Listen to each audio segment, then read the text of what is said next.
В днешната зала на настоящата конференция присъстват ученици, родители, учители, директори, представители на различни обществени организации, които през всичките тези години са дали своя дан за оползотворяване на този проект, който има положителен резултат.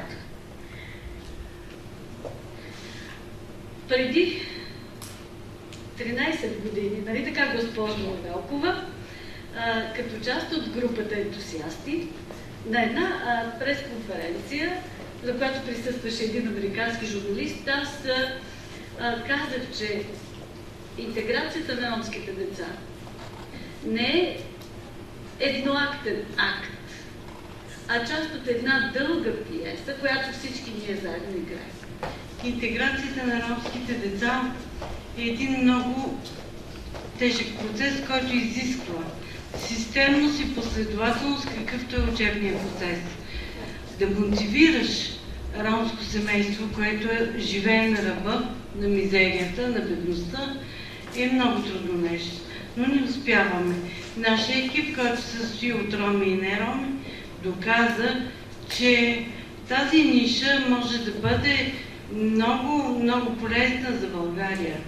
Защото едва дали на държавата България са нужни неграмотни хора. Хора, които да не са конкурентно способни на пазара на труда. Искам само да кажа, че в нашето училище проектът стартира в началото, 2010 година, с няколко групи, докато в края на проекта групите бяха 15 вече, с доста желаящи да участват ученици и съм благодарна на госпожа Панайотова и екипа, ръководещ проекта, за възможността на всички деца, които желаят да бъдат включени в групите. Сформирахме групи по основните учебни предмети. Подготовка се извършваше предимно за външното оценяване, 4-7 клас, държавните зрелостни изпити. Резултатите, които постигнаха нашите деца, са много добри. На 4-ти, на 7 клас особено показателни са резултатите от държавните зрелостни изпити.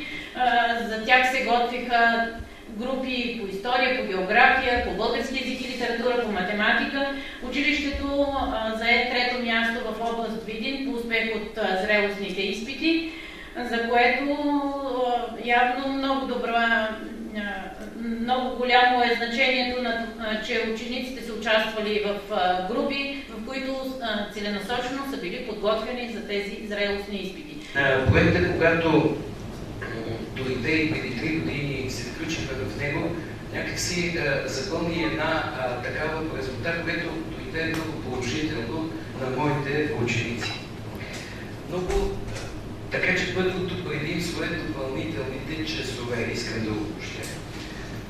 Много добре е замислено да се осъществи проекта в интегриран вариант. Така наречените български и така наречените, говоря по този начин, защото като